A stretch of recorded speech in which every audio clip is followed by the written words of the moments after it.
So I've come to the conclusion, just a rotten piece of fruit. So I'll end up dying slowly, rotting away. See, I just want to be able to climb without a fall, to get out of this maze.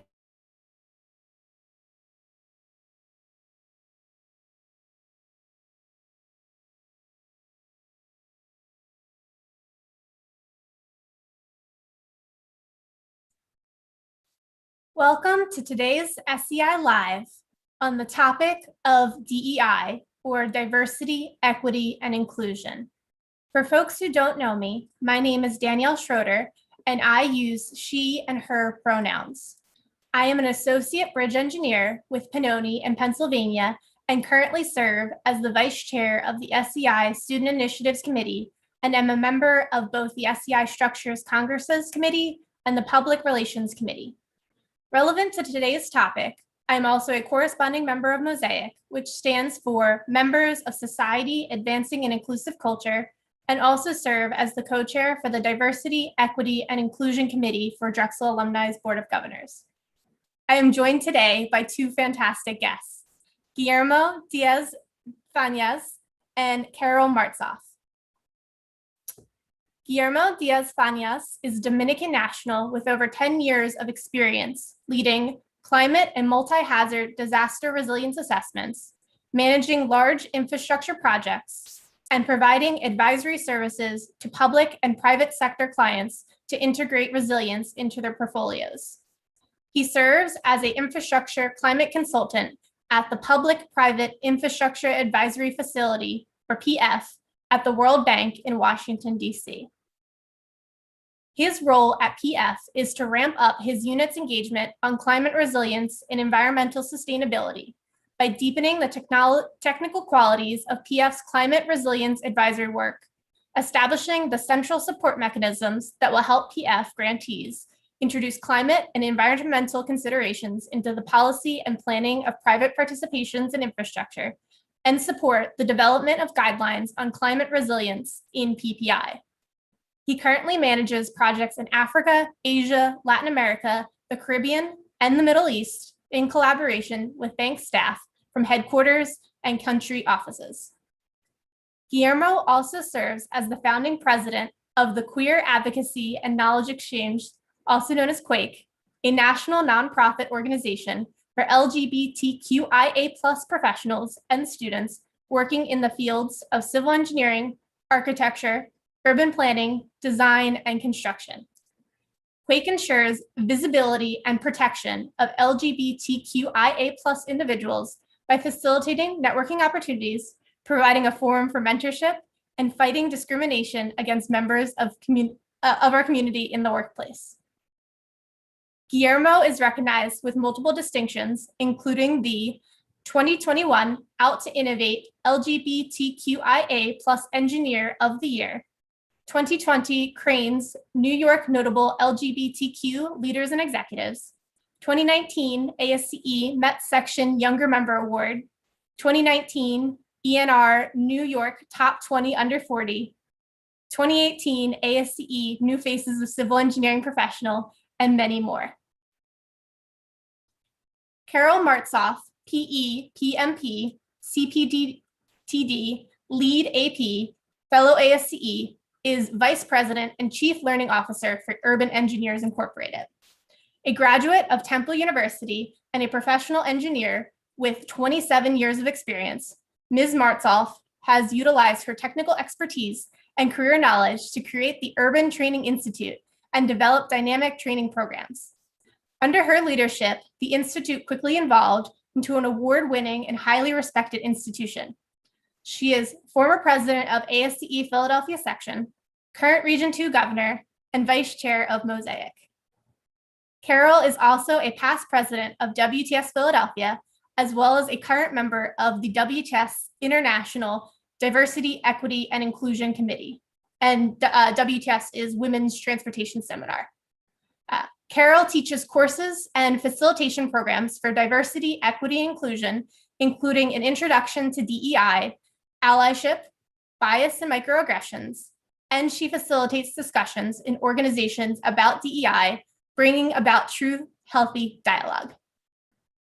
She has developed and executed various extensive leadership and project management programs for Urban Engineers, SEPTA, Amtrak, the Philadelphia Streets Department, Philadelphia International Airport, PennDOT, and other clients to help them achieve organizational strategic goals and enhance leadership growth and development. With that brief introduction of our guests, let's get started. I'm going to ask our guests to lay the groundwork for our discussion on DEI and briefly talk about what their respective organizations are working on. And while we are hearing some of this background from both of our wonderful guests, please submit your questions via the chat on the YouTube Live. Carol, would you like to start? Sure, thank you. First of all, it's so exciting to be here, and since I don't know exactly the backgrounds, of everyone who's connecting today, I just thought I'd start off by just saying a few words about what diversity, equity, inclusion actually mean. So diversity is basically like all of us have differences, if it's our race, our gender, where we grew up. I mean, there are all kinds of different ways that we're all different. But inclusion is just making everyone feel included regardless of their backgrounds. And equity is making sure that everyone gets the same treatment, not based off of who they are or the color of their skin or their gender, et cetera. So one thing I would like to try to emphasize is a lot of people have heard about equality and a lot of people have heard about equity, and those get confused. So I just want to say something about that quickly. So equity is providing resources. So equality is providing resources not based off of the need of the particular individuals. It's like everyone gets the same thing. So the common example that we have is, a baseball game and there's a fence and there are some people who are taller who can see over the fence and they can watch the game. And then there are others who may be shorter and can't see through the fence to see the baseball game. And so if everyone is given the same thing, equality, they all get one box to stand on. So the one who is tall enough that can see over, that person gets a box, even though that person doesn't need the box. And so equality is giving everyone the same thing, but equity is tailoring the resources by individually who actually needs those resources. So I hope I'm not confusing that with that example, but so equality essentially means everyone gets the same thing, person A, B, C, D, E. Equity is allocating resources in a way so the access to opportunity is the same for everybody, even though it doesn't mean they're all getting the same thing. So if anyone wants a further explanation about that, I'll try, and I'm sure Guillermo probably has a better explanation than that. And about DEI, in organizations, like right now, for several years, Urban Engineers has had a diversity committee. But what we've been doing recently is, again, within my own organization, there are some people who are really on top of DEI. They know what the terms mean. They're advocates, they're sponsors, they're mentors. And then there are other people, just like in the general population, there are people who probably don't even really think about it all that much, actually. So we had a program recently where we just kind of went over what the different terms mean, just so when we have dialogue, people know what the words mean. And I've worked with other organizations where that's where they're starting. They don't have a DEI committee. They don't have a diversity, equity, inclusion arm at all. They just need to start somewhere. So that's one element. And then we've also had training on allyship, and the next step is going to be having some facilitation. And I've done some facilitation for organizations where we've laid the groundwork about what the different terms mean, and then digging deep about, okay, what is our company culture and what can we do better for DEI? What can we do to make everything more equitable? And so I would say like those are the basic elements, is that if you're starting from square one, just kind of knowing what all the different terms mean, just so when you do have dialogue, people aren't confused about what you're talking about. So I hope that helps. This was a really great way to start this, Carol. I really liked how you explained the difference between equality and equity. And I guess just to add a little touch to that, I would say that equity is essentially the quality of being fair and impartial, which is essentially what you were describing. And I'm so passionate about it because as you were talking, so many examples were coming to my mind. And I guess because we're talking about, let's say, LGBTQIA plus, and this is Pride Month, sometimes I hear this question: why only LGBTQIA plus people have pride? Where's our straight pride? And I think this is a perfect example of why equity and equality play a role here. Equality would mean that everyone has this kind of event, but if we think about it, Pride is a march standing for our rights. And unfortunately, I think LGBTQI plus individuals need that kind of equitable access to ensure that our rights are not violated and we're able to stand as individuals like everyone else does. And I think with that, I wanted to perhaps give a little background on things I'm involved with. With Quake, I think Danielle gave a perfect explanation of what Quake is.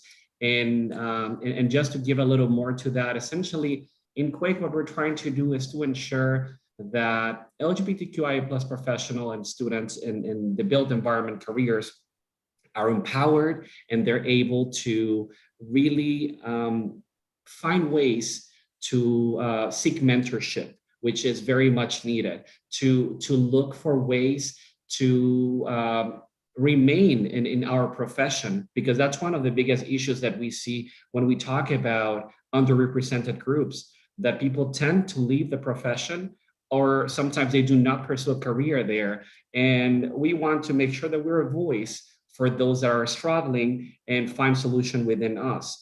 Outside of Quake, with my organization, with the World Bank Group, there is a very robust system, and essentially is managed by the Human Resources Group, for which there are different platforms in place. One of them is a particular interest to me, is called Globe, which is a resource group for staff that essentially, because the World Bank Group is present throughout the world, even in countries where living as an LGBTQIA plus minority could be life-threatening. There are so many resources there regarding how to navigate, how to make sure that one does not suffer, some do not put their family in danger. There are so many trainings that allow us to really understand, because one of the things that are most important about diversity, equity, and inclusion is being able to listen and being able to learn and understand who are we, why do we see the things the way we see them. And I think I'll stop there to allow some other conversations to happen. Thank you for the opportunity, Danielle and Carol. Thank you, Guillermo and Carol, for those introduction thoughts. And it is so great to hear what both of your organizations and beyond are doing. To unpack this a little bit more, can you talk about why DEI is important to you and or the industry overall? And perhaps could you provide some more additional definitions or terms in your answers? We've talked about equity versus equality, but I'm sure there's other things that you can talk about in your answers. Do you want to go first, Guillermo, this time? Sure, thank you. Well, I always get this question about why is there this long alphabet? Why do you have to say LGBTQIA plus? What does the plus means? Is that a math symbol? So I think it's a very important question to ask, and it is perhaps not the right way to ask it, but essentially this list of acronyms essentially is trying to reflect these minorities, as it refers to gender, sexual or identity minorities. And we know the LG is lesbian and gay. These are the traditional ones. That's how everything started. Then we have bisexual, meaning someone who is attracted to people of their gender or other gender identities.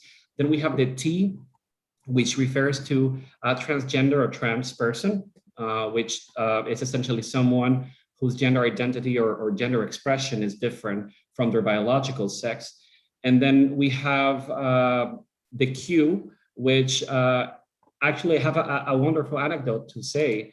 A few years ago, I was talking with a manager and I was explaining, oh, can I please go to this panel? I'm invited because it's about, queer engineers. And he was like, what? Why are you using that word? That is an offensive word. And I find it very interesting because it came from a place of a positive place. It didn't come as, some kind of resistance. He was genuinely concerned. Why are you using that slur word? Because in the 80s and the 90s, the word queer was used to essentially describe someone negatively. And it's so powerful to me that LGBTQIA plus people have decided to take this word and been empowered by it, where queer means something different to many different people. So the definition of queer is a tricky one. Sometimes it relates to their gender expression, their gender identity, their sexual orientation. And there's so many other essentially groups. We have the intersex, which refers to someone born with a biological sex characteristic that is not traditionally associated with their male or female's body, but it does not refer to sexual orientation or gender identity. So it's something very different. And there's so many other terms. I believe that with this, the announcement of this live, there were some resources shared. So feel free to take a look at them and please come back to us with any other questions. Carol, over to you. Oh, sure. You reminded me, Guillermo, one thing that I did want to mention is that all of us as individuals have different identities, and we may have something called intersectionality, where we may be of a certain gender identity, but then we're also of a certain race. So then we have like an overlap of different identities. And so most of us are probably in intersection, or we have intersectionality between all the different kinds of different identities. And oftentimes that could result in obstacles that may be unique from each of them separately. So that's also something to think about. A couple other things. One is, if you're approaching this maybe not understanding what all the different terms mean, or is it okay to say the word queer, for example, or how do I say like whatever within this realm? One thing you can do is educate yourself by reading certain blogs, or reading newsletters of an organization that you may have never even thought you would even bother reading. So for example, the National Society of Black Engineers, maybe read something from that, or any group that you ordinarily may not say, oh, well, I don't know anything about that organization, read about it. Or like WTS, if you're not involved in WTS, Women's Transportation Seminar, go on their website, read their website, read their newsletter. So that's a nice place to start for people who, just may not feel comfortable or familiar with too much. And it's just, that's a form of allyship, when you just read and get to know about other groups that aren't your own. And just what this means in our profession is we can't serve our community unless we represent that community. And all of us are different. Our communities are all full of lots of wonderful diversity, and we're not being fair to our profession if we have barriers that prevent people who really want to be civil engineers, and we don't have anyone they can look up to who looks like them and say, wow, well, that's what I want to be. And if we don't have that, we're really that's a really big disservice to our profession. So I think this is really important for all kinds of reasons. Yeah, I think, Carol, that's a great point, because essentially innovation is a result from the ability to not only have diversity in a room, but as you said, invite people to dance, as that wonderful saying says. I think that we are people working with people for people. And we have to keep that in mind. Working in international projects with the bank, I have observed how important, let's say, environmental, social, and governance is in any project. And we talk about sustainability, we talk about resilience, but how are we making sure that, let's say, we're designing a bridge, we're designing a railway, how are we making sure that this is servicing everyone in the way that it should be serviced? Are we just benefiting this little group, or are we really benefiting the society?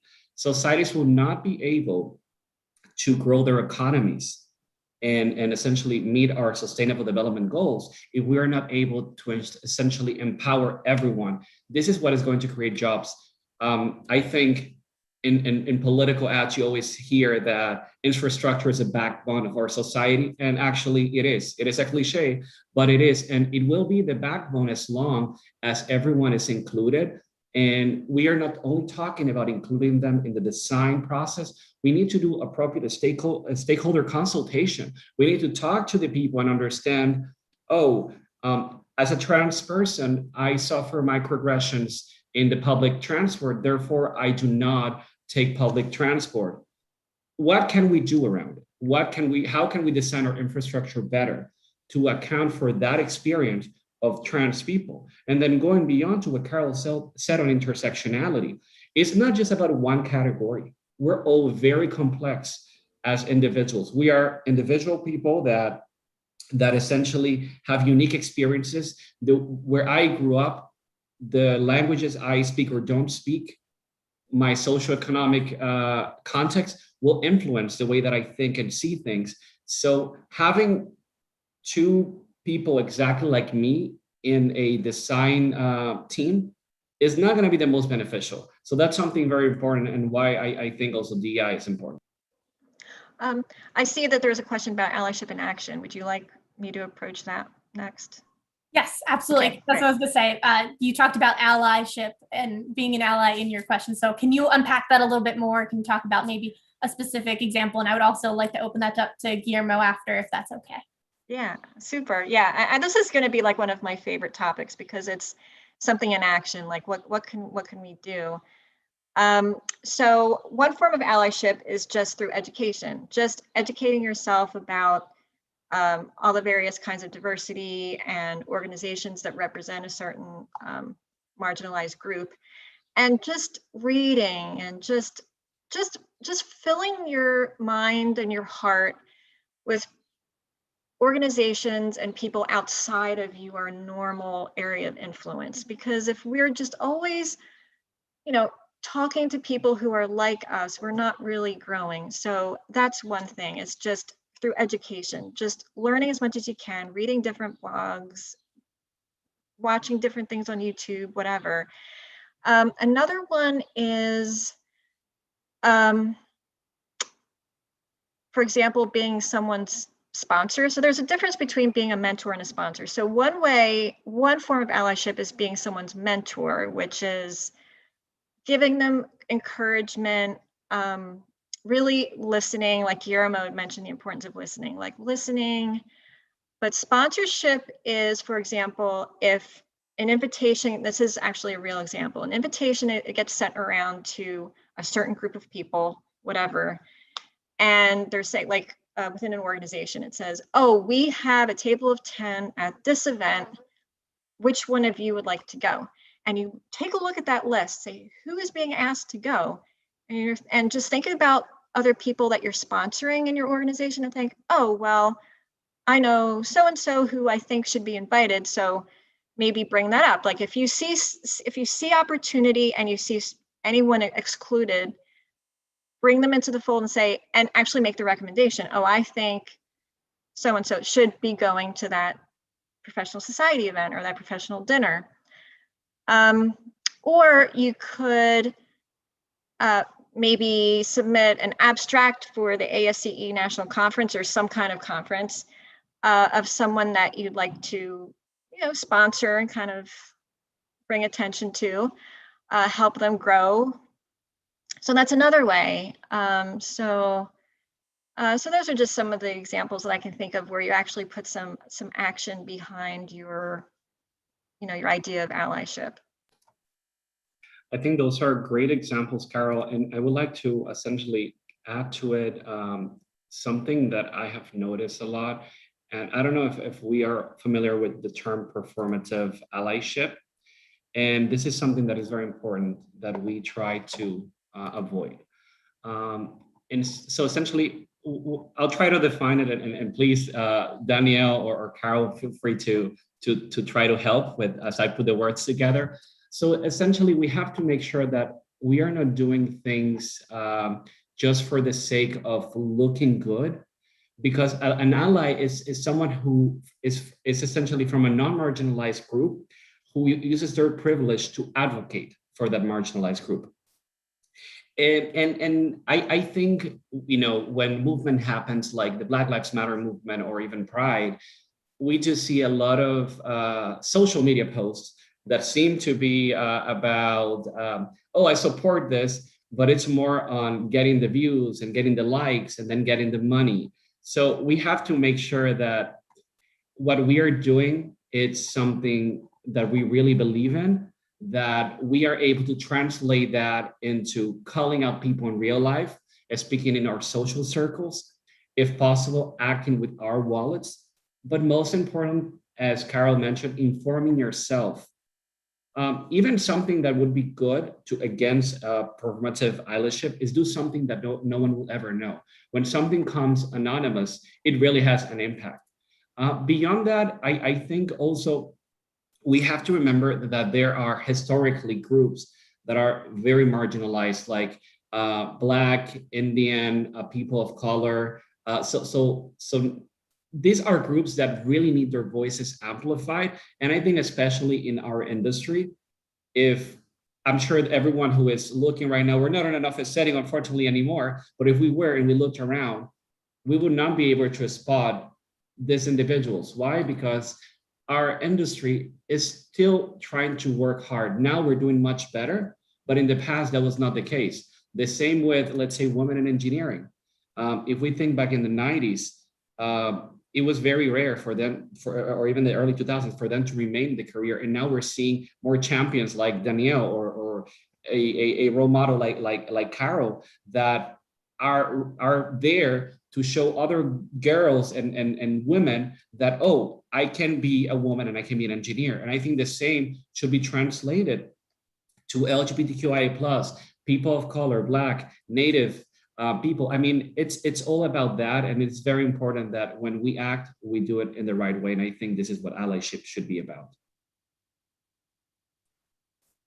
Thank you, Carol and Guillermo. And yes, talking about the performative allyship versus intentional. Intentional, I think, is a word that we've already brought up, but it talks about that intentionality of particularly, Guillermo was just talking about STEM outreach. I'm highly involved in STEM outreach, but it's doing that intentionality of, okay, the schools that we are going to, are we going to only city schools? Are we going to city and suburban schools? There's geographic location, there's age, there's so many different things that you need to look into, and being intentional about where you're going can be a very important part of this, and getting to that broader audience in terms of diversity, equity, and inclusion.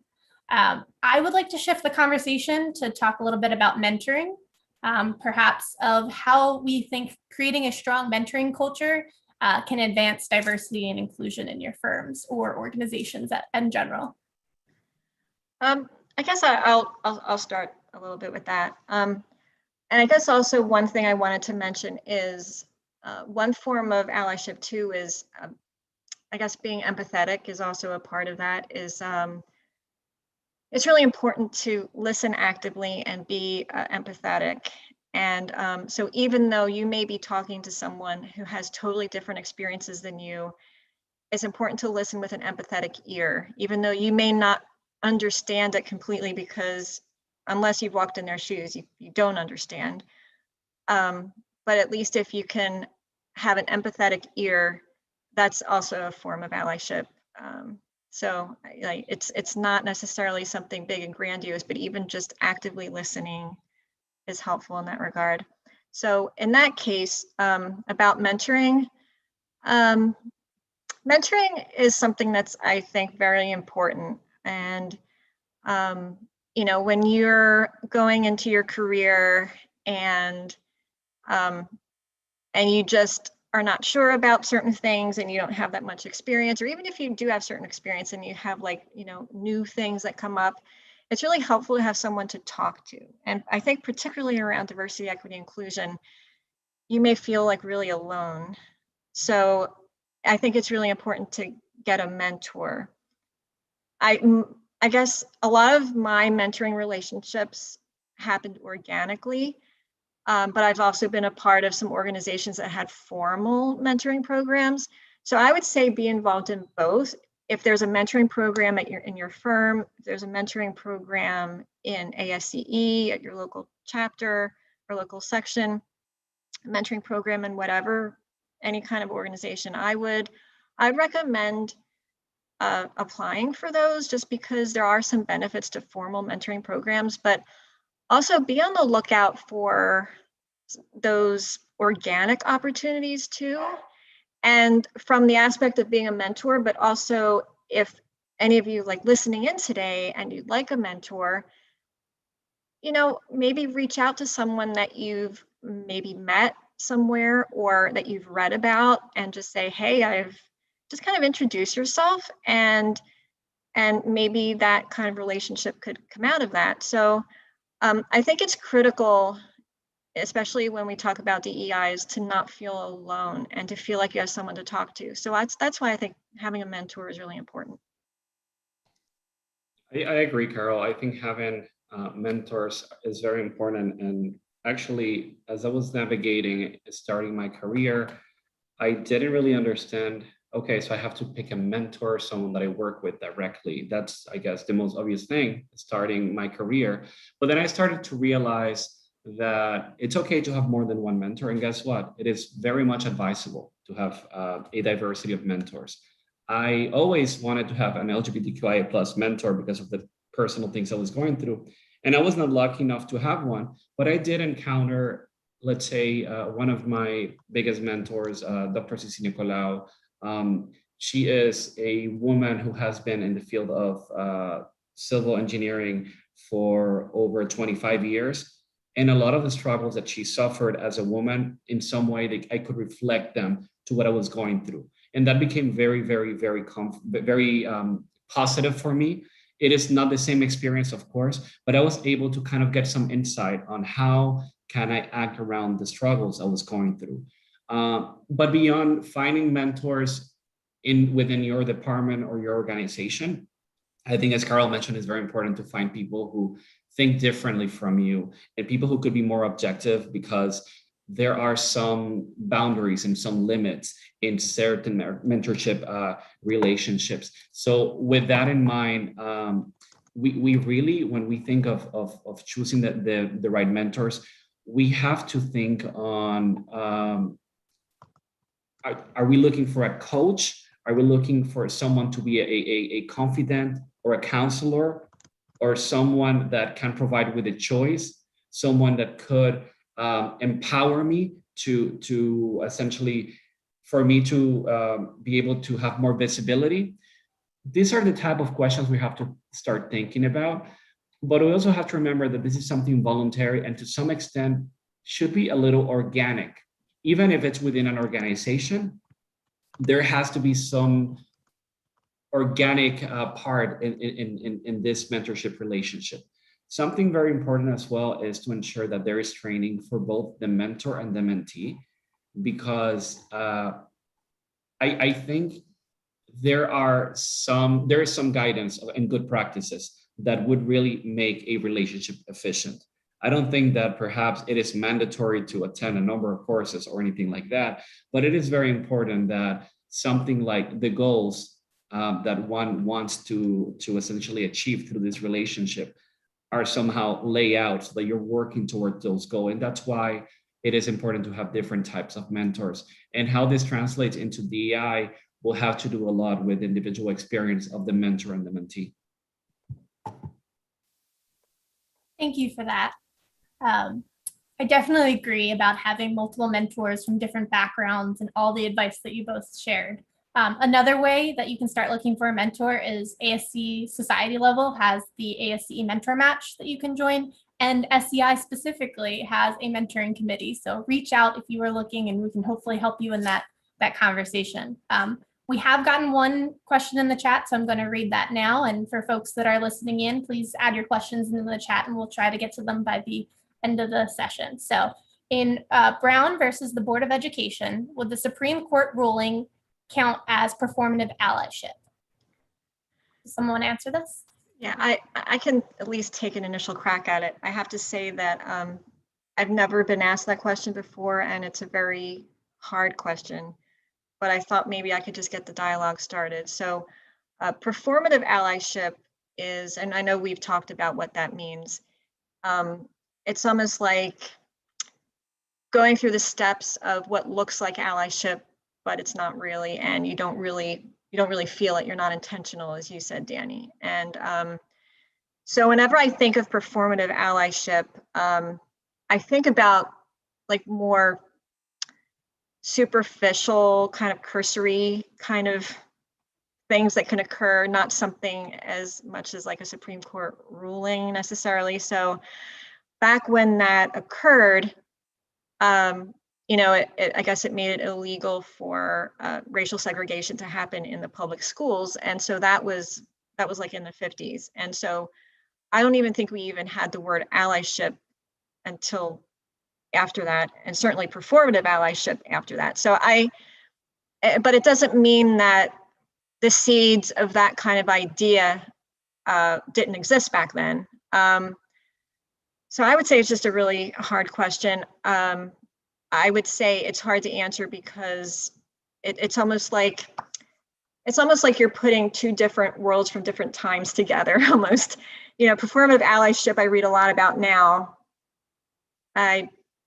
In the 50s, there's so many other things going on in the 50s that I think that wasn't even a concept. And then, yeah, that Supreme Court ruling and what it did, if it was really helpful in that, it was a hard time in our country when that occurred. So with all of that, I don't have an answer, but I just say it's really hard. It's almost like using your current lens, performative allyship, to something in the 50s where those lenses may not have even existed, you know. I think, Carol, I mean, that is a really good point about trying to look at things with our 2021 lenses. I mean, even if I look myself at the way that I have acted throughout my life with this current lenses, I would question, was this the right thing to do or not? And what I would say regarding this being or not being performative allyship, I think we would need a little more, I think, background on this, because while, you know, there was a ruling done, it is not clear, let's say, to me, on whether this was something intentional or superficial. That's the way that I would put it. So with that in mind, I think it'll be really hard to answer this question. But if we depart from one of the things we were talking in the beginning, one of the grounds for the ruling was that all men, and they didn't say women, all men, right, are created equal. So I would say that an easy example for performative allyship would be an influencer putting a post, hashtag LGBTQI plus rights, and they're wearing a t-shirt of the line that they're trying to sell. To me, that would be performative allyship, because they're not really supporting LGBTQI plus rights. They're trying to sell their merchandise. And this takes me to a really funny thing I have been trending in social media about how every corporation on June 1st puts their a flag in their logo on Twitter or LinkedIn, and then July 1st they take it out. So there's this joke going around that, you know, this only matters in June, and that shouldn't be the case. So to me, not to do this against anyone, because really I'm sure that there's a lot of positive things happening in a lot of corporations. I believe that if there is not intention, then that would be performative violation. Thank you for that. And you both touched on a great point about our world is constantly changing and language change. Guillermo specifically earlier was talking about how currently the word queer has been more reclaimed by our current generation. But if you talk to folks from the 70s or 80s, that there's a different part to that because of what they experienced through their lived experiences. Something I just read about recently is that there's been another update to the Progress Pride flag. Guillermo has the Pride flag behind his background, but there's also one recently that was redesigned to include intersex people more broadly in it. So over onto the left of it, where you can see part of the white triangle, where it's the white, pink, and blue, where that's talking about representing transgender, it now includes intersex. So it's got a yellow half diamond with a purple circle in the side of it. So with that, I would like to shift the topic to bias. And possibly, can you both talk about what are some effective ways, or maybe talk about bias in general, and then maybe some effective ways to address bias in ourselves and others? I can go first if you want. So what it has to do with bias, I think all three of us have touched upon it in our conversation. We all have unique experiences. We have been brought up to where we are today through our environment, where we grew up, the struggles we have had, the privilege we have been provided with. And all of this, to some extent, is going to affect the way that we see the world. Bias is not necessarily per se something that we want to think of it's negative, because it's something that comes with all of us. And there are two, I guess, generic groups. We call it conscious and unconscious bias. Conscious is something that we're very aware of, and unconscious is something that perhaps we are not as aware of we doing. And I'll give an example of something myself. I mean, I'm a gay man, cisgender, and I have been trying to work more to learn about other members of the LGBTQIA+ community. I have tried to learn about what are my conscious and unconscious biases when I approach a group of LGBTQIA+ people. And this takes me back to one of the points that Carol made, and it is intersectionality. Just because I am gay, another gay person is not going to act the same way. There's stereotypes, and those stereotypes actually are spread by our society, but also by ourselves. And this is why it is very important that to address bias, the first thing we have to do is to try to understand ourselves. What are our biases? What are our judgments? What do we have prejudice for? Why do we act a certain way? Why sometimes I feel that I want to be the first one to speak, or the second one, or the last one? These are things that essentially dictate the way that a conversation will evolve. And it's going to be so important, because the way that we act is going to essentially address how our relationships evolve, how we are able to effectively be allies or promote DEI practices within not only our organizations, but also our personal lives. There are wonderful training materials and resources online. I think one of the most interesting videos was in a workshop I did once, where I'll try to describe this video, so apologies if it's too complex, but essentially there was a baby that was dressed with pink if the baby was born a boy, and if the baby was born a girl, was dressed in blue. So no context was given to adults, and adults would go to the baby and told, we're doing an experiment to see what toys the baby's like. So some of them, let's say they're wearing blue, they want to be playing with the doll, but it's because that baby is a girl, and maybe she's used with be playing with girls. And you would see the adults say, no, you don't play with dolls, you play with cars.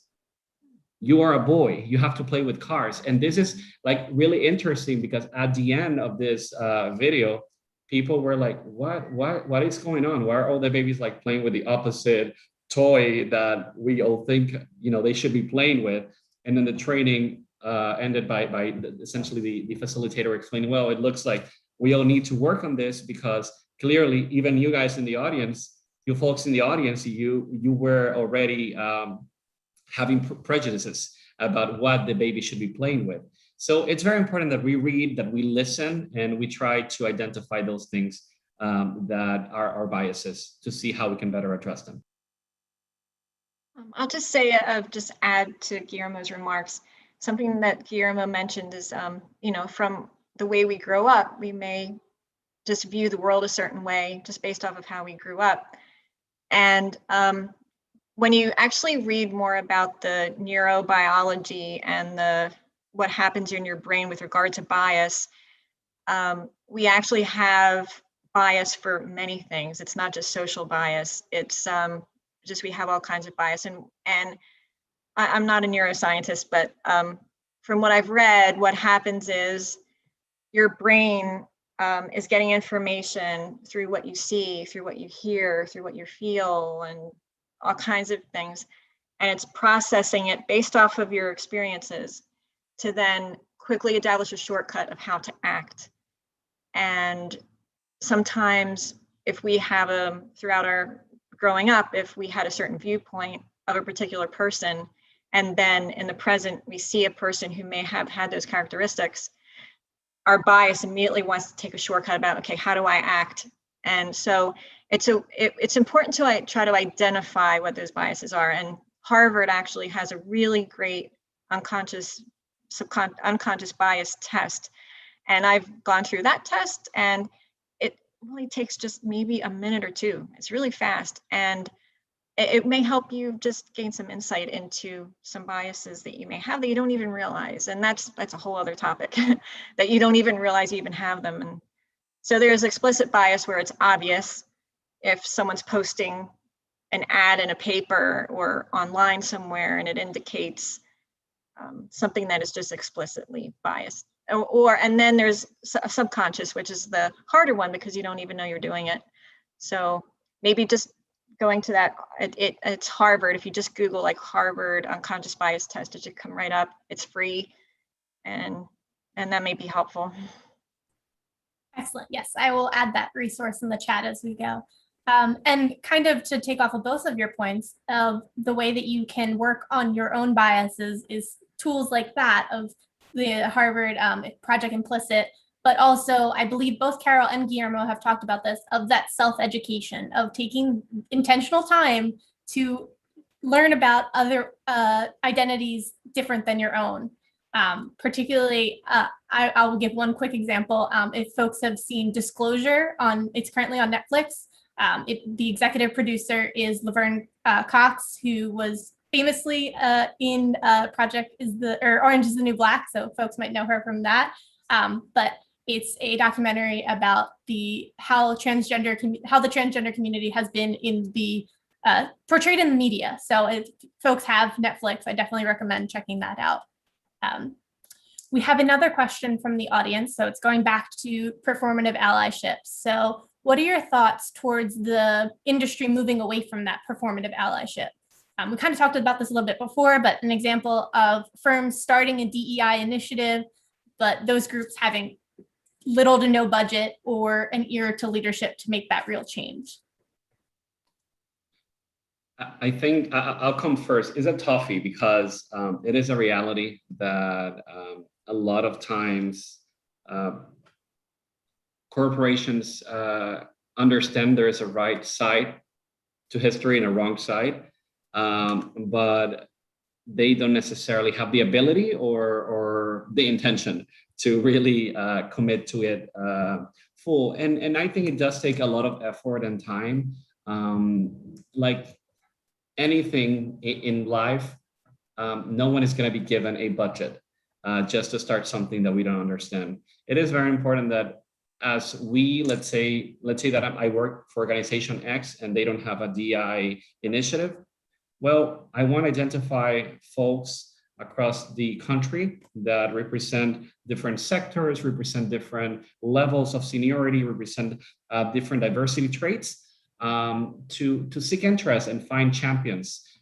These champions should help you build a business case, because there is a business case for DEI. There's so many resources out there. I'm sure that Danielle can speak as a I think certified person in the topic. She can speak about these existing toolkits that you can use. I mean, just in structural engineering, there is SE3, which has a very interesting point on mentorship and diversity and inclusion. So it's about making a business case. Something very important is talking about health and safety. So let's keep in mind that this is a hazard. I know that it's not the typical construction hazard we think about, but it is a health and safety issue. It is very important that the firms understand and see this as a occupational hazard. It has to do with mental health, and therefore it is part of their goal to make sure that this type of hazards do not occur at work. And I think last, it would require your personal time. Unfortunately, it's very rare that an organization is going to say, oh yeah, I'm going to allocate 3 hours a week. No, it does take a lot of personal time.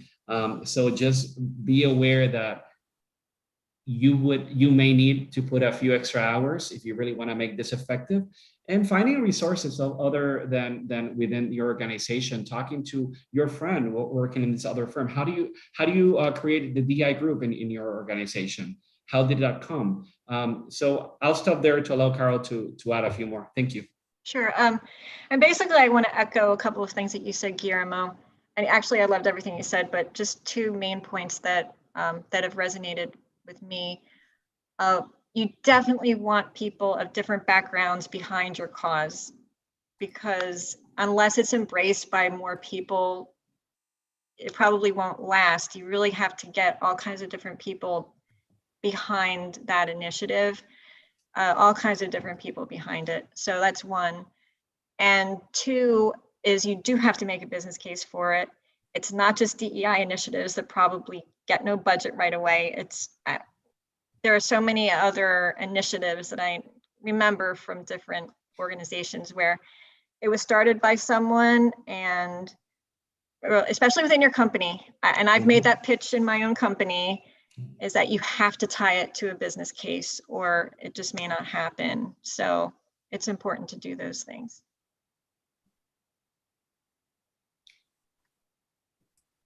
Thank you for that.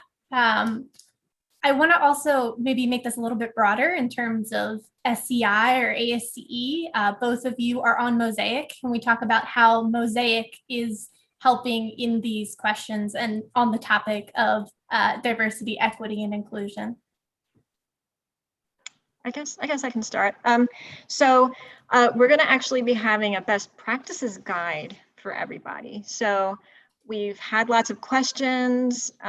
People have sent in some things about certain DEI issues they're trying to grapple in their sections and such. So we're going to be actually, like, Danny Guillermo, can speak well to it too. We're going to be issuing a best practices guide that will truly help you find actionable ways to enhance DEI within your sections and branches and such. So look out for that. So we're going to have like a lot of good resources for you. And I think you can always reach out to Mosaic and express your interest. I mean, every year there's an application period that you can always apply to be a corresponding member. There are committees within Mosaic essentially that do different things.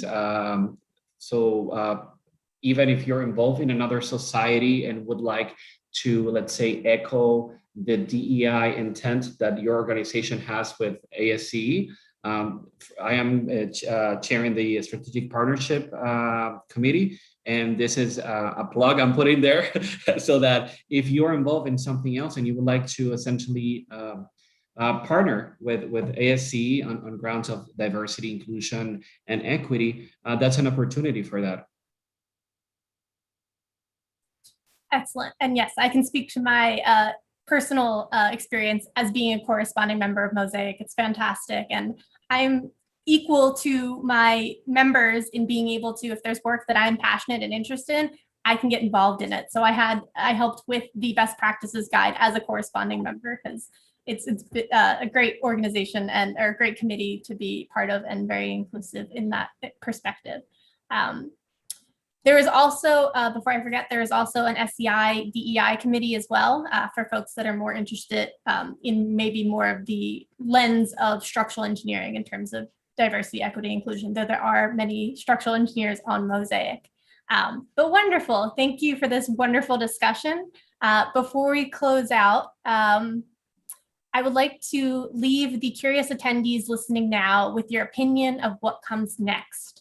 So what would you like to offer as a parting thought or challenge to the profession? Carol, since you started in the beginning, Guillermo, would you like to start? Sure, thank you. Well, I think we have to finish where we started the conversation and first recognize where we are today. I think a lot has been accomplished. We ourselves are seeing a lot of progress in the structural engineering and civil engineering. But there is so much more that we can do.